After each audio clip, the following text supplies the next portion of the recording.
여러분, 나니아 연대기, 그리고 순전한 기독교, 이런 책들을 쓴 사람이 누군지 아십니까? C.S. 루이스라는 그런 신앙인입니다. 그리고 반지의 제왕은 누가 썼는지 아세요? J.R.R. 톨킨. 잘 모르는 분들이 많을 거예요. 하지만 반지의 제왕은 영화로 만들어져서 여러분들이 많이 알고 있는 그런 작품이죠. 두 사람은 동시대 옥스퍼드에서 교수 생활을 하고, 그리고 서로 친분 관계에 있던 그런 사람들이었습니다. 작품을 쓰는데도 서로 조언하면서 그렇게 친밀한 관계를 세워갔던 그런 사람들이에요. 톨킨이 무려 10년에 걸쳐서 반지의 제왕을 완성을 했는데, 그때도 끊임없이 C.S. 루이스에게 조언을 구할 정도로 그렇게 친밀한 관계였습니다. 영적으로 보면 톨킨이 C.S. 루이스의 멘토라고 볼 수 있습니다. 톨킨은 아주 헌신된 크리스찬이었어요. 그래서 이제 C.S. 루이스를 만날 때마다, 친교할 때마다 예수 그리스도를 증거했고요. 자기가 믿는 그런 교회에 대해서 그가 가르쳤습니다. 하지만 C.S. 루이스의 마음이 좀처럼 열리질 않습니다. 이성으로 꽉 차 있는 그의 마음이 열리질 않는 거예요. 어떻게 동정녀가 아들을 낳는가? 어떻게 죽은 사람이 살아날 수 있는가? 이런 여러 가지 신비한 사건들이 그의 이 마음속에 와닿질 않는 거예요. 그래서 믿음이 생기질 않습니다. 하지만 끊임없이 톨킨이 복음을 전하는 가운데 결국은 1930년 C.S. 루이스가 32세 되던 때 C.S. 루이스는 드디어 신앙인이 됩니다.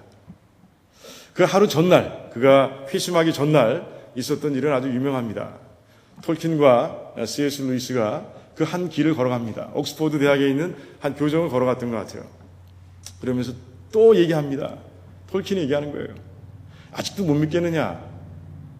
네 친구인 내가 믿고 있는 이것을 아직도 못 믿겠느냐라고 얘기하면서 계속해서 설명합니다. 설명해 내려갑니다. 그래도 이성의 잣대로 꽉 차 있는 그런 C.S. 루이스의 마음은 열리질 않습니다. 아무리 얘기해도 먹혀들지 않는 그런 루이스를 바라보면서 톨킨이 한마디 툭 던집니다. 자네는 상상력이 부족해. 이렇게 얘기합니다. 여러분, E.T.를 누가 만들었죠? 스티븐 스필버그가 만들었습니다. 그리고 스타워즈 누가 만들었는지 아세요? 조지 루카스가 만들었어요. 그들이 상상력을 동원해서 영화를 만듭니다. 하지만 근거가 없는 좀 허황된 그런 이야기들, 그런 상상력이 아니고요. 지금 이 톨킨은 이런 얘기를 하고 있는 것이에요. 실제로 일어나고 있지만 하나님께서 역사 가운데서 역사하시고, 그리고 우주 가운데서 역사하시고, 너의 구체적인 삶 가운데서 일하고 계신데 네가 보이지 않는다고 해서 네가 믿지 못하느냐? 그것은 바로 상상력이 결핍된 그런 모습이다라고, 그렇게 문학적인 용어를 통해서 이제 톨킨은 그렇게 얘기했던 거예요. C.S. 루이스는 그 한마디를 듣고 와서 다른 것이 아닙니다. 그 한마디 때문에 그런 고민하기 시작합니다. 야, 친구는 보는데 내가 못 보는 게 있어? 이러면서 그런 성경을 들춰가면서, 그리고 또 그가 지금까지 톨킨을 통해서 들었던 그 교회와 그리고 신앙에 대해서 이제 기억에서 끄집어내면서 하나하나 들춰보기 시작을 합니다. 깊은 밤이 되도록 그는 잠을 못 이룹니다. 그는 고민하는 것이에요. 그 고민, 그 말씀을 통해서, 그리고 톨킨이 준 그 이야기를 통해서 고민하고 있는 그 C.S. 루이스의 마음속에 성령 하나님께서 찾아주십니다. 그리고 이제 그의 마음을 바꿔주시는 거예요. 이제 못 보던 것을 보게 하시고, 듣지 못하던 것을 듣게 하시고, 그런 가운데 이제 문학적인 상상력이 아니라 영적인 상상력을 가지고 그가 이제 회심하고 주님께 돌아오는 그런 모습을 보게 됩니다.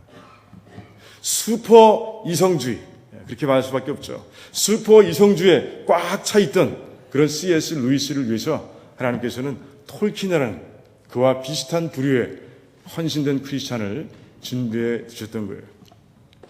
오늘 말씀을 보면 이제 빌립보 교회 성도들을 위해서 하나님께서는 바울이라는 최고의 멘토를 준비하신 것을 우리가 보게 됩니다.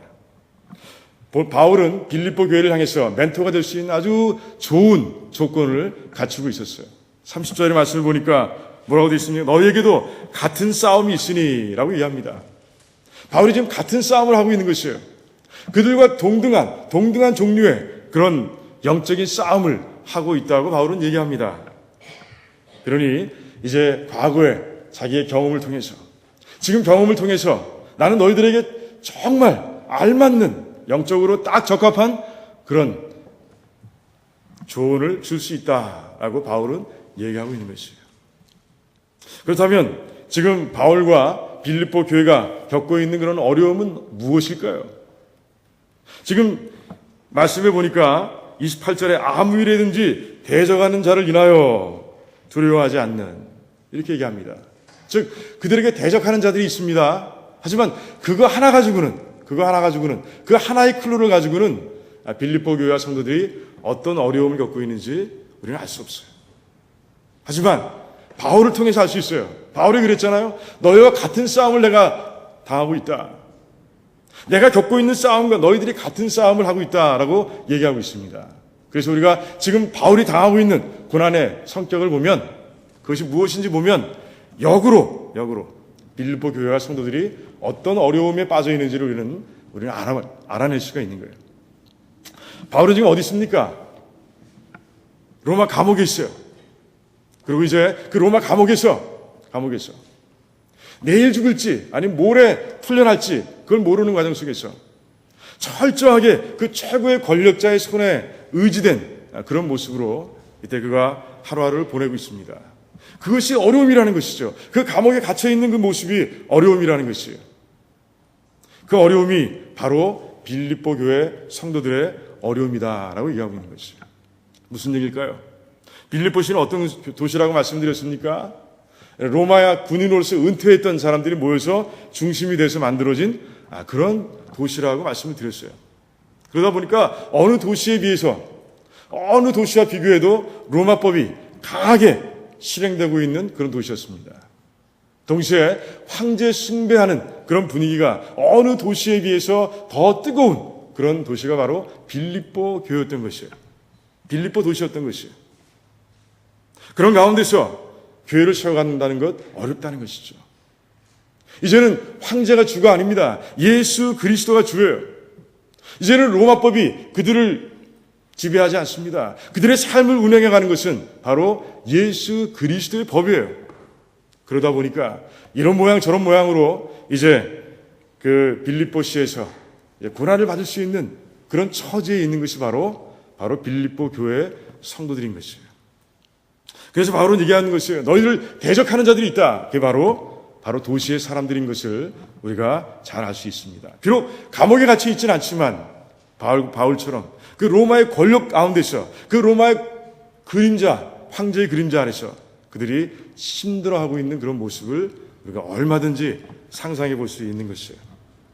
그들을 향해서 같은 종류의 어려움을 겪고 있는 바울이 이제 내가 너희들을 위해서 그 길을 헤어날 수 있는, 그 어려움을 승리로 이끌 수 있는 그런 방법을 내가 지금 알려주겠다라고 말씀하고 있는 거예요. 첫 번째 답, 그 모든 걸 다 총괄하고 있고 아우르고 있는 그런 답을 지난주에 우리가 이미 본 바 있습니다. 뭐죠? 27절 첫 부분 나와 있죠. 나는 그리스도 복음에 합당하게 생활하라. 천국 시민에 맞는 그런 생활을 너희들이 하라라고 바울은 얘기합니다. 그런 가운데 그 구체적인 삶의 방법을 이제 세 가지로 제시하고 있는 그런 바울의 모습을 우리가 보게 되는 것이에요. 첫 번째는 우리가 봤죠? 그것도 마찬가지로 27절 안에 들어가 있습니다. 무엇입니까? 너희가 일심으로 서서. 이게 무슨 말이죠? 바울에게도 역사하시는 그 귀한 성령 하나님께서 너희들에게도 역사하실 것이니 너희들이 그 성령 안에서 하나가 되어 서라 라고 얘기하고 있습니다. 성령 안에 서라. 그 성령님 안에 너희들이 서 있으라 라고 바울이 분명하게 선포하고 있는 것이에요. 자, 그렇다면 나머지 둘은 무엇일까? 오늘 말씀 가운데서 우리가 찾아보기를 원합니다. 첫 번째, 두 번째죠. 천국 시민답게 살아가는 두 번째 길이 여전히 27절 안에 들어가 있는 모습을 보게 됩니다. 무엇입니까? 한 뜻으로 복음의 신앙을 위하여 협력하라 라고 되어 있습니다. 즉 예수 그리스도를 향한 그런 믿음 안에서 모든 성도들이 다 연합하라 라고 바울은 얘기하고 있는 것이에요. 여기서 협력하다라는 단어가 굉장히 강한 의미를 담고 있는 것이 보게 됩니다. 이건 군사적인 용어예요. 부대가 나서 싸울 때 이제 모든 부대원들이 서로 밀집해서 서로 도와주고 세워주고 그런 모습 가운데서 전쟁하는 모습을 얘기합니다. 서로가 서로에게 너무 중요한 것이에요. 한 사람 한 사람이 쓰러질 때마다 내가 위험한 것이에요. 그래서 서로가 서로를 지키며 그게 싸우는 모습, 그것이 바로 협력하다라는 단어 속에 들어가 있는 아주 강한 이미지라는 것이죠. 군대가 다 죽고 나면 나 혼자는 이미 죽은 목숨과 다름이 없는 것이에요. 영적인 전쟁도 마찬가지라는 것이에요. 바울은 그 얘기를 하고 있는 것이에요. 너희들도 마찬가지다. 지금 영적 전쟁에 있어. 전쟁 가운데 있어.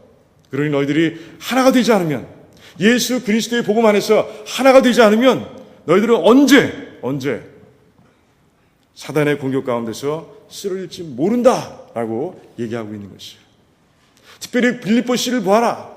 그 어려운 환경 속에서 너희들이 승리할 수 있는 길은 바로 그것이야 라고 얘기하고 있는 모습을 보게 됩니다. 여러분, 오늘 사도행전을 잠깐 보고자 하는데 여러분 초대교회 모습이 어땠습니까? 초대교회 모습이 정말 하나로 똘똘 뭉쳐있는 그런 모습이었어요. 예수 그리스도의 복음 안에서 한 뜻을 세우고 그리고 연합되어서 달려가는 그런 모습을 우리가 사도행전 예루살렘의 초대교회에서 우리가 찾아볼 수 있습니다.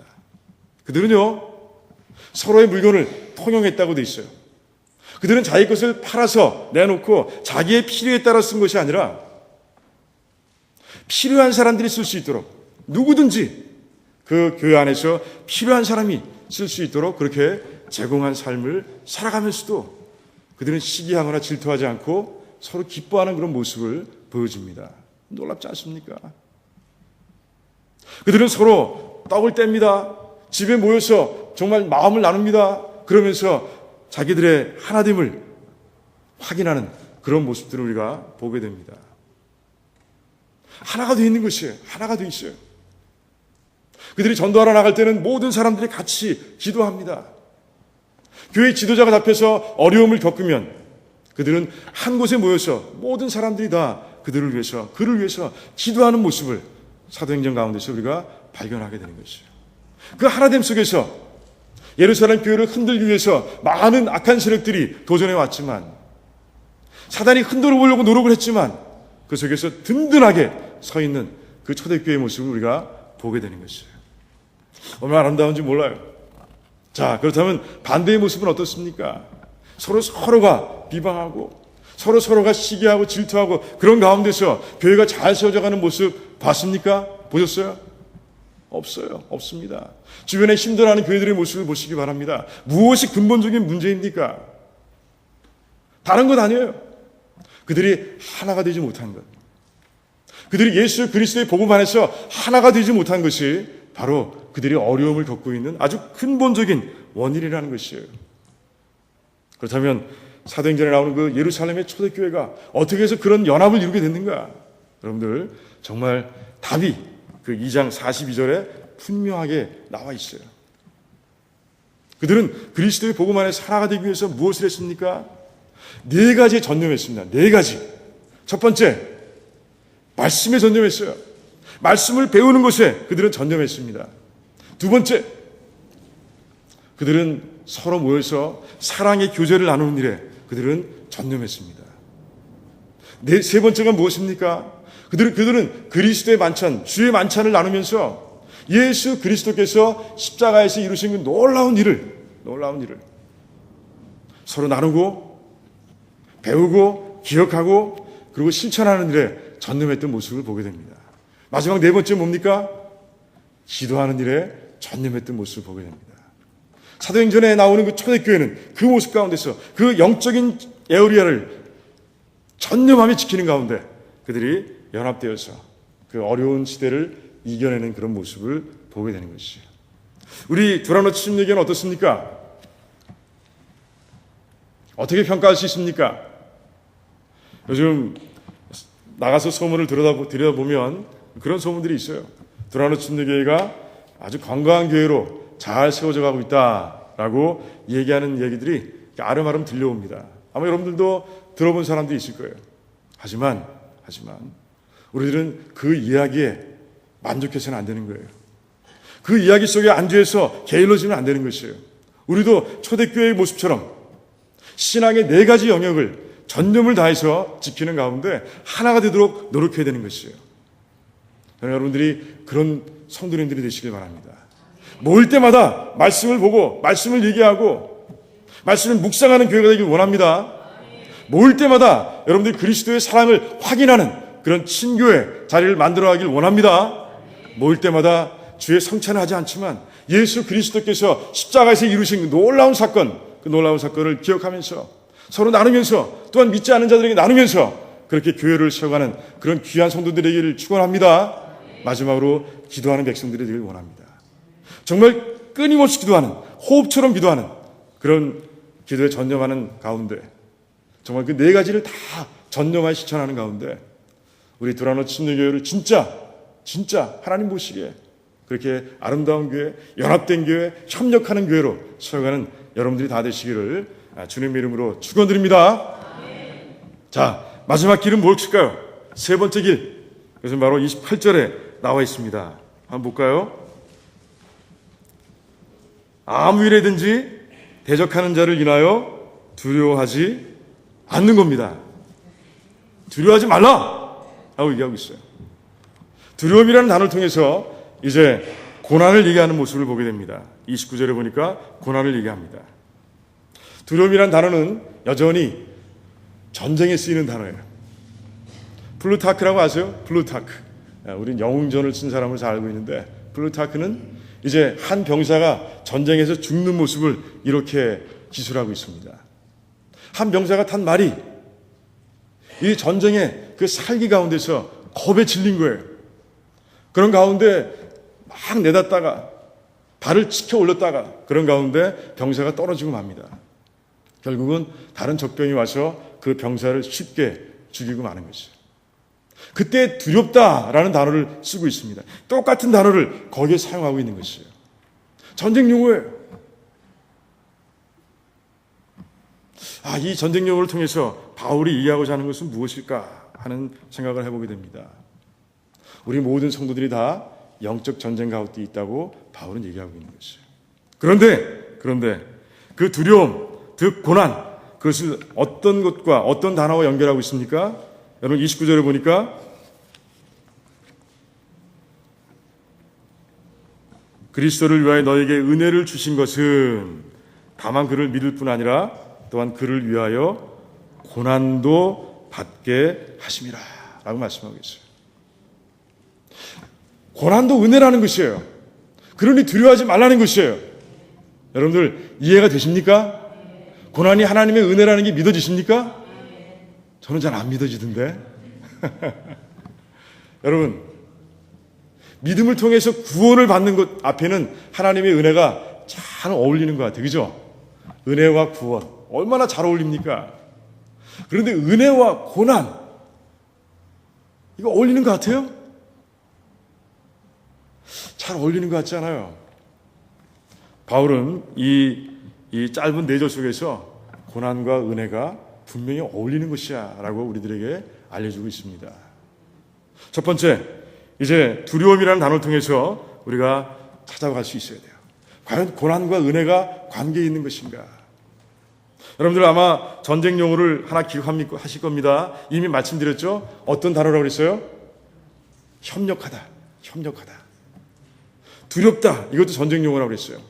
즉, 이 2가지 용어를 통해서 지금 바울이 얘기하고자 하는 게 무엇입니까? 모든 성도들은 다 무엇 안에 있다? 영적 전쟁 안에 있다는 것이에요. 영적 전쟁 안에서 살아가고 있다는 것이에요. 이제 그리스도를 믿음으로 인해서 모든 성도들은 다 사단의 적이 되었다는 것이에요. 그러니 적인 사단이 가만두겠습니까? 그러니 우리는 매일매일 끊임없이 영적 전쟁 가운데 있는 것이에요. 즉 영적 전쟁 가운데 있다는 것은 무엇을 증거하는 것입니까? 우리가 은혜 가운데서 하나님의 자녀가 되었다는 것을 증거한다는 것이에요. 즉 무엇입니까? 고난과 은혜는 분명히 같이 있을 수 있는 단어인 것이에요. 그 두 가지는 아주 밀접하게 연결되어 있는 단어라는 것이에요. 그렇다면 은혜 가운데서 고난을 두려워하지 말라. 그것은 어떻게 관계가 있는 것인가? 여러분들 이제 29절을 28절을 잘 봐야 됩니다. 28절에 어떻게 써 있습니까? 이것이 저에게는 멸망의 빈거요 너에게는 구원의 빈거라. 이렇게 되어 있습니다. 빈거가 무슨 뜻입니까? 증거라는 뜻이에요. 그것이 바로 증거라는 거예요. 이게 무슨 말인가? 여기에 바로 답이 들어 있습니다. 여러분 전쟁할 때, 영적 전쟁할 때, 전쟁을 치를 때 여러분들은 어느 편에 속하기를 원합니까? 이기는 편에 속하기를 원하시죠? 지는 편에 속하기를 원하는 분이 있어요? 아무도 없을 거예요. 전쟁에 속한 사람들은 다 이기는 편에 속하기를 원하는 거예요. 그런데 지금 바울은 이 말씀을 통해서 저에게는 멸망의 빈거요 너에게는 구원의 빈거라 라는 말씀을 통해서 우리들이 다 어디에 있다? 이기는 자의 편에 있다는 것을 얘기하고 있는 것이에요. 저희들이 로마법을 앞세워서 황제의 숭배를 앞세워서 너희들을 핍박하지만 그 핍박하고 있는 자체가 그들이 지금 멸망받을 자식이라는 것을 증거하는 것이다 라고 얘기하고 있는 것이에요.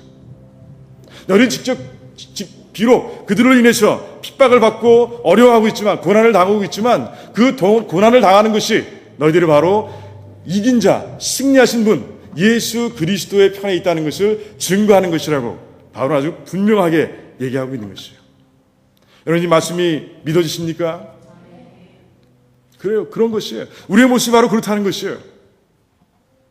다시 정리하면 이런 거예요. 너희들은 은혜 받는 순간, 은혜 받고 구원을 받는 순간 너희들은 영적 전쟁을 치를 수밖에 없어. 하지만 두려워하지 마. 하나님의 은혜 가운데서 너희들은 승리한 편에 있는 것이야. 너희들이 아무리 고난을 당하고 넘어뜨림을 당하고 힘들어하지만 너희들의 최종 신분은 승리자야 라고 얘기하시는 거예요. 따라서 너희들의 고난은 하나님의 은혜라. 너희들의 고난은 하나님의 은혜 가운데 있으니 그러니 두려워하지 말라라고 이제 바울은 분명하게 그들에게 얘기하고 있는 것입니다. 그래요. 내가 승리자임을 믿는 사람들은 두려워하지 않습니다. 내가 승리할 것을 믿는 사람들은 두려워하지 않는 거예요. 그런데 여러분들이 다 누구라고요? 다 승리한 사람들이에요. 누구 때문에? 예수 그리스도 때문에. 예수 그리스도는 이미 승리하신 분이에요. 그리고 하늘에 올라가셔서 하나님 우편 모자에 앉아서 이 우주를 다 운영하시는 분이세요. 하늘의 권세와 땅의 권세를 다 갖고 계신 분이에요. 그분이 이제 우리를 어디로 인도하십니까? 승리의 자리로 인도하시는 거예요. 우리는 절대로 질 수 없어요. 예수 그리스도의 편에 있는 이상 우리는 절대로 질 수 없습니다. 여러분 이 사실을 분명히 믿으시기 바랍니다.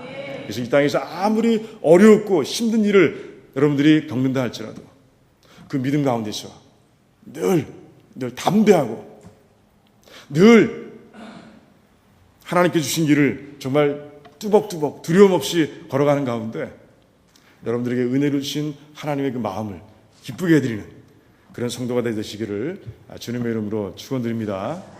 이제 말씀을 맺습니다.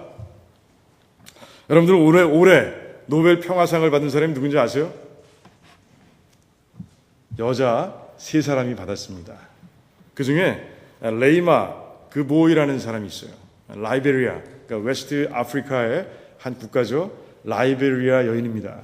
그 여인은 그 14년 동안이나 계속되었던 그 내전, 라이베리아 안에 있는 그 내전을 종식시키는데 큰 공을 세웠다고 해서 그 공이 인정받아서 이제 그 3명 안에 껴서 이제 노벨 평화상을 받게 됐어요. 1989년에 내전이 시작이 됩니다. 그런데 그 내전이 시작된 당시에 그 레이만은 17살에 불과했어요.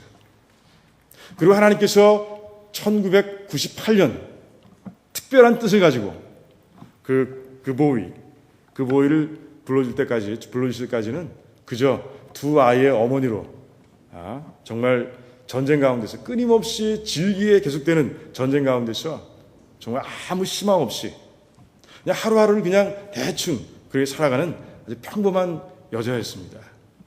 그런데 하나님께서는 이제 1997년에 이제 그녀의 눈을 떠서 이제 세상을 보게 하시는 거예요. 자기 나라를 보게 하셨어요. 그전에는 걸어갈 때 아무 생각 없었습니다. 소년병들이 그 큰 총을 차고 걸어가는 모습을 봐도 그녀의 마음속에 아무런 불쌍함이 없었어요. 그 군인들에 의해서 성폭행당한, 그래서 찢어지는 영적인 아픔을 가지고 다니는 그런 여인들을 보아도 그녀의 마음속에는 아무런 감동이 없었어요. 나도 그런데 이런 식이었습니다. 그런데 1997년 하나님께서 이제 찾아오셔서 이제 그 모의 눈을 뜨게 하시는 거예요. 눈을 열어라. 귀를 열어라. 내 주변에서 들리는 그 신음소리를 들어라. 하나님께서 말씀하기 시작하셨어요.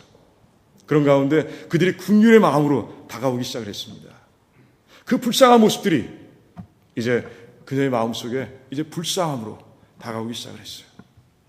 그런 가운데 1998년 그 보이는 이제 그들을 치유하기 위해서, 전문적으로 치유하기 위해서 대학에 들어갑니다.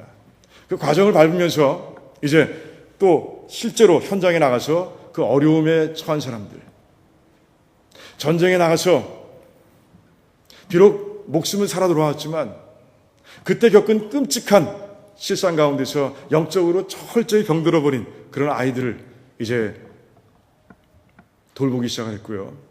좀 아까 말씀드렸던 그 성폭행 가운데서 정말 부끄러워하며 진저리치며 살아가는 그 여인들의 상처를 이제 보듬기 시작을 했습니다. 하지만 하나님께서는 거기서 멈추지 않으셨어요. 이제 1999년 한 여인을 만나게 하십니다.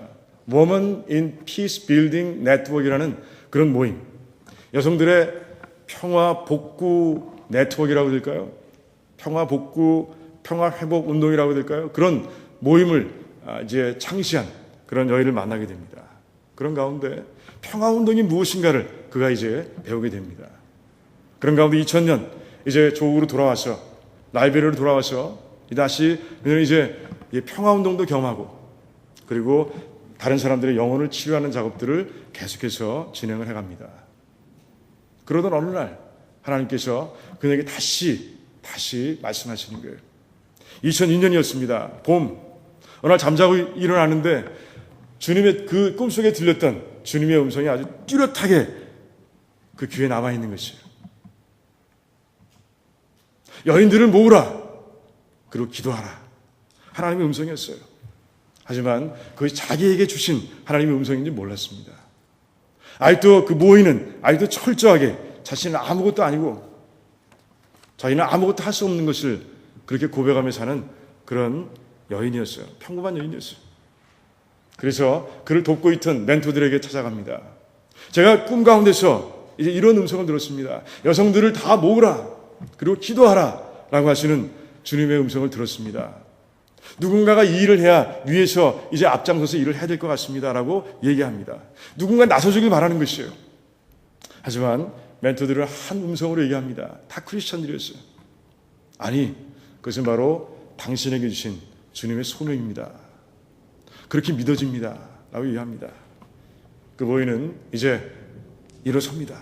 주님의 음성을 붙잡고 일어서는 것이에요. 그리고 여성이 크리스찬 여성이라고 말씀하시지 않았습니다. 그래서 모든 여성들에게 이제 자신의 뜻을, 하나님의 뜻을 전하기 시작을 합니다. 금요일이면 이슬람 사원인 모스크에 가서 그 여인들에게 얘기합니다. 이제 평일날, 토요일이면 이제 시장에 나가서 그 찾아온 여인들에게 이제 하나님의 음성을 나눕니다. 이제 주일이면 두 군데의 교회를 찾아가서 이제 다시 얘기합니다. 나누는 것이에요. 그 전단지를 나눠줍니다. 전단지 안에는 이렇게 써 있습니다. 우리는 이제 지쳤습니다. 우리의 아이들이 전쟁터로 끌려나가서 죽는 모습을 보는 것에 이제 지쳤습니다. 우리들 자신이 군인들에 의해서 성폭행 당하는 것에 이제 지쳤습니다. 이제 우리 모두 다 깨어 일어납시다.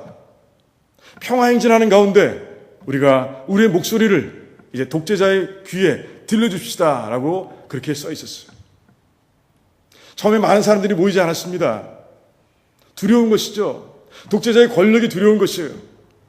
하지만 운동이 진행될수록 이제 그 보위를 따라서 함께하겠다는 그런 여성들이 몰려오기 시작합니다. 크리스천뿐이 아니에요. 무신론자 아니면 이슬람 모든 곳에서 몰려오기 시작해서 이제 숫자가 수천 명을 넘어가게 됩니다. 이제 그들은 대통령, 그 당시의 독재자 찰스 테일러 그 내전을 시작을 했고요. 내전을 통해서 대통령이 됐고요. 13년 동안 지금 독재하고 있는 그 독재자가 매일 출근하는 길에 양옆에 늘어서기 시작을 합니다. 흰 티셔츠를 입고 이제 외치기 시작합니다. 평화운동을 하는 것이에요. 그것을 보기 싫어하는 그런 타일러가 이제 무력을 동원해서 그들을 쫓아보려고 분산시키려고 노력하지만 되지 않습니다. 2002년 가을에 시작했던 그 운동이 2003년 봄까지 계속됩니다. 그런 가운데 이제 드디어 독재자 찰스가 포기하고 이제 부릅니다. 대표를 부릅니다. 그때 그 보위가 대표로 나가서 얘기하는 것이에요. 우린 지쳤습니다. 전단지에 있는 그 얘기를 나눠주는 것이에요. 하나님께서 분노하고 계십니다. 한참 얘기하는 가운데 찰스가 뜻을 꺾습니다. 알겠습니다. 내가 가나의 그 반군이죠. 반군의 지도자들을 다 불러서 평화협정을 내가 체결하도록 노력해 보겠습니다. 독재자 입에서 나올 수 있는 말이 아닙니다. 하지만 하나님께서 이제 그 보혈을 통해서 그 연합된 여성들의 힘을 통해서 무력에 지지 않는 그런 모습을 통해서 이제 하나님께서 역사하신 거예요. 드디어 2003년 4월 23일 새 순회가 모입니다. 하지만 진척되지 않습니다. 그들은 형식적으로 나와 있는 것이에요. 무슨 내란을 끝내. 나는 여전히 저걸 차지해야 돼. 난 저걸 차지해야 돼. 이런 마음들이 있는 것이에요. 하지만 하나님께서도 역사하시고 그 보유가 여성들을 또 같이 함께 가나안으로 가는 가운데 하나님께서는 이제 그 보유의 손을 들어주시는 거예요. 그래서 2003년 8월 18일 이제 평화 협정이 맺어지고요. 그리고 2005년에는 그 독재자였던 찰스가 이제 선거를 통해서 쫓겨나고 맙니다. 여성들 힘이 하나도 없는, 총도 없고 아무것도 없습니다. 하지만 정말 하나님 믿고 나갔던 그 보위를 비롯한 그런 모든 여성들의 연합된 힘 가운데서 독재자의 권력이 무너져 내리고 만 것이에요. 나중에 2009년 이제 미국의 한 신학교에 초대받아서 강을 한 그 보위는 이제 하나님께 이렇게 찬양합니다. 제가 읽어드릴게요. 지금까지 제게 무한한 사랑을 부어주신 하나님께 찬송과 영광을 돌립니다. 저 혼자 힘으로는 목적지에 도착할 수 없었습니다. 오직 하나님의 은혜로 그곳에 도착할 수 있었습니다. 그분은 늘 제 손을 붙잡아 주셨습니다. 아주 어려운 일을 겪을 때마다 주님은 늘 저와 함께 계셨습니다. 매일 아침 깨어 일어날 때마다 이렇게 기도했습니다. 주님, 오늘 제가 가야 할 길을 가르쳐 주세요. 평화운동의 이 길을 믿음이 없이는 한 발짝도 옮겨 놓을 수 없었기 때문입니다. 지금도 삶을 살아가면서 제 스스로에게 이렇게 말하곤 합니다. 내가 이룬 모든 것, 내가 장차 이루고자 하는 모든 소망, 그 모든 것은 하나님 때문에 가능했고 또한 하나님 때문에 가능하다고. 라이베리아의 여성들을 하나님의 뜻 가운데서 하나로 뭉쳐주시고 묶어주시고 하나님의 뜻을 이루는 일에 어떤 무력 행사도 두려워하지 않고 달려가는 가운데 정말 그곳에 평화를 심을 수 있었던 이 그보위의 이 고백이 영적 전쟁 가운데서 하루하루 한 발 한 발 걷고 있는 여러분들의 삶에 똑같은 그런 고백이 되기를 주님의 이름으로 축원드립니다. 기도하겠습니다.